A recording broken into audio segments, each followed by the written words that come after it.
This question is from Deepika. Sadhguru, you said in one of the darshans that you should treat everyone just as you would treat me.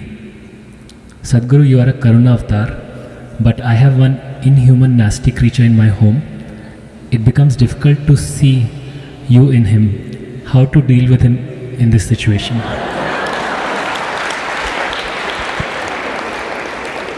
In how many years of marriage does this evolution happen? Or it's a devolution? I'm sure he was a wonderful, romantic, wonderful man at one time. I don't know in how many years of marriage does he become a nasty creature. And how much role you have in making of a nasty creature.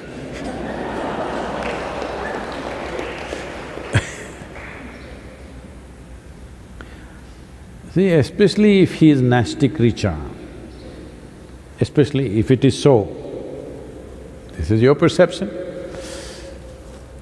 But especially if somebody is a nasty creature in your home or in your office or wherever you are,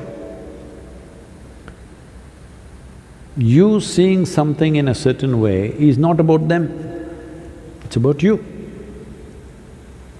Do you want to keep your eyes, your mind, your heart, your body pleasant or unpleasant? You make up your mind on that one.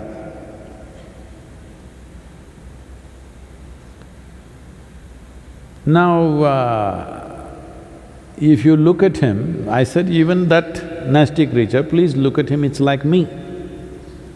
I am not telling you that you have to listen to his teaching or take new practices from him. No, I'm saying, if you have looked at me with a certain sense of reverence, devotion, love, affection, whatever is your emotion, if you have, please see everything with that, because all I'm saying is, you have a body, you have a mind, you have emotion, energy. We're talking about your emotion right now. If you hit a certain level of sweetness of emotion at one point in your life, either because of your love or devotion or compassion or whatever, you hit a certain level of sweetness, this is the high point in your life. Now you should not come back from that, you must see how to go beyond that. I am saying whatever was the highest or the sweetest or the most wonderful emotion you had, make that the baseline. Why are you coming back again? If you did not know such an emotion, then what would I tell you? Which is the sweetest emotion you had in your life? My child, okay, see everybody as your child. We've told you that at one time. Then I saw you sat here with tears of blissfulness and love coming out of you. Then I said, see everybody as you're looking at me right now, because this will make your eyes, your mind, your heart, your body and your very being sweet and wonderful. This is not about him. Especially if he is being difficult, then you are being well trained. Even if you go to hell, you will do well. Yes, because nobody has guaranteed you. Have I ever told you I will get you a ticket to heaven? I've been constantly threatening you, right here things will happen. So, you must understand this is about your transformation. The problem with you is, because you read… what are those? Well, I don't want to take names anyway. You read all those romantic books when you were a teenager and then you imagined all kinds of things. You are not first of all straight with yourself. Your hormones are working up. Suddenly you look at somebody, wow, can't believe she's so beautiful, she's so fantastic, he's so handsome, he's so wonderful, everything he does, ah! You're bullshitting yourself.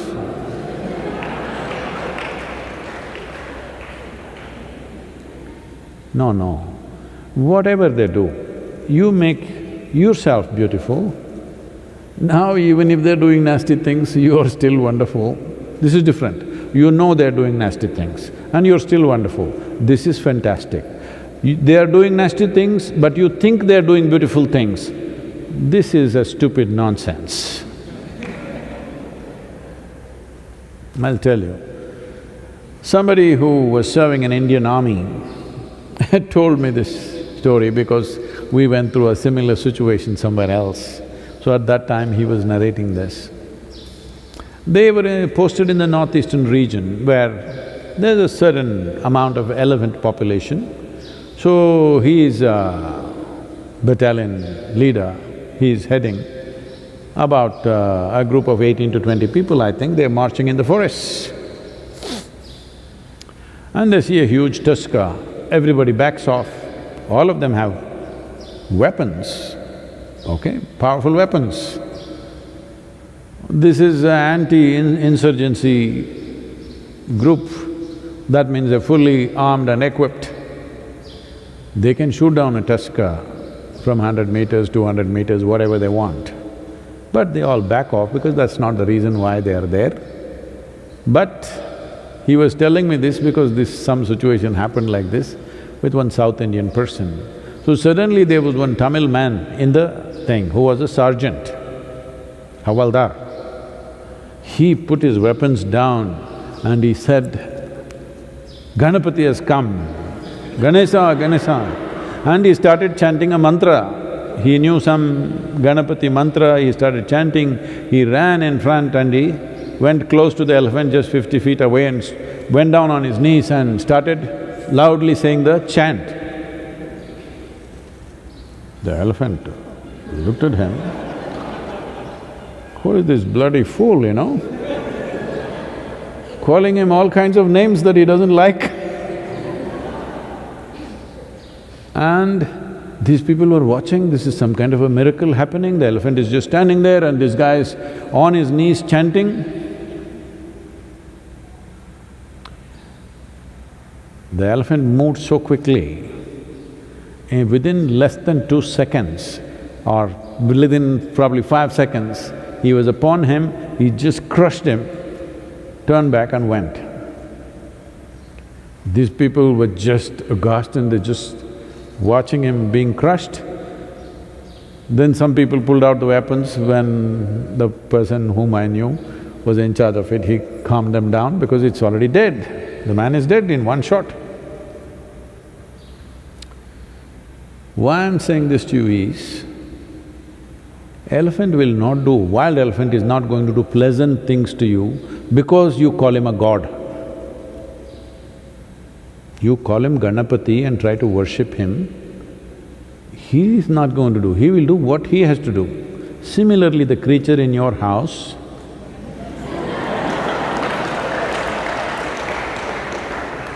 he will do what he has to do, whatever is his characteristic. It is just about you I'm talking. You're always thinking of life as a relationship. No, I want you to understand, before you were born or even when you were being born, you did not have a relationship even with your mother. This is going to be very unpopular, people are going to pick on me, but please look at it. You don't have a relationship. You just have an existence. Relationship happened because of your needs. You saw her as your food, you went for her. You saw her as the basis of your survival. You recognize that quickly, you know. The moment a child is born, hand her over to another man or another woman and let them take care of all the child's needs. Child will immediately go to them. This whole idea that you think it's coming to you because you are the mother and you delivered, no. It is because of the needs you form relationships. Otherwise, there is just existence. This existence can either become conscious and live in a phenomenal presence, become available to it, or just go on doing the circus. Initially, your mother was everything, she was the most fantastic creature, and then you grew up, you became an adolescent, you saw a boy, he was the most fantastic man in the world, then your mother came in between, suddenly you started hating her. Hello? Then the man came, he was most beautiful, then he became a nasty creature, or so you thought. Now you think he is the worst human being. This goes on. I want you to understand, you're making up both beauty and nasty. I am not asking you to make up.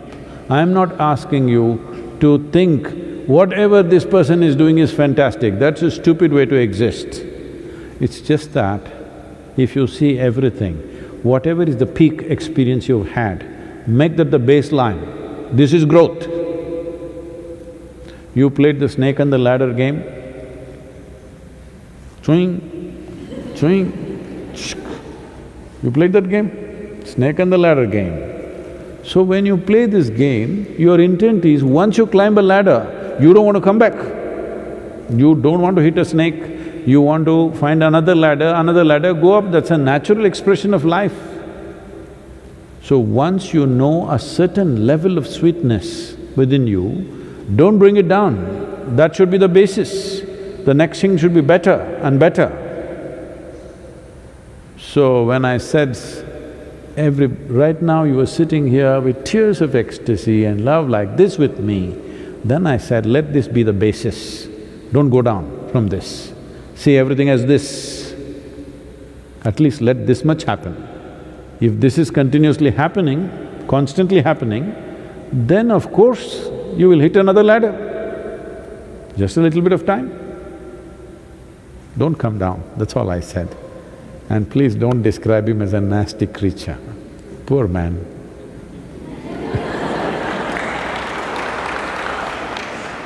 This happened. I think I told you, maybe one of these days only I told you, I don't remember, but let me repeat this. Shankaran Pillai thought his wife is having an affair, hired a detective, I'm saying it loudly because just to remind you. Said, I want proof against her. So detective just waited outside the house, she left the house, he followed her, then she went to parked near the park, went inside. A man was sitting on the bench, the moment he saw her, he came running, she went running, they hugged, each other held hands and sat down on the bench and chatting away joyfully, laughing.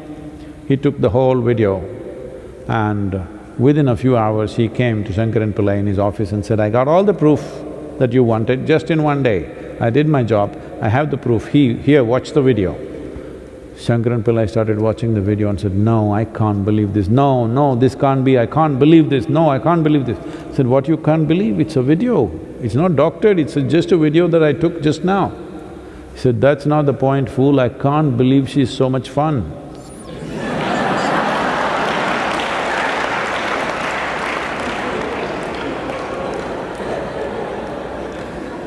So, after 15 days is over, when the man goes away somewhere, then you will see how much fun he was. Don't do this to yourself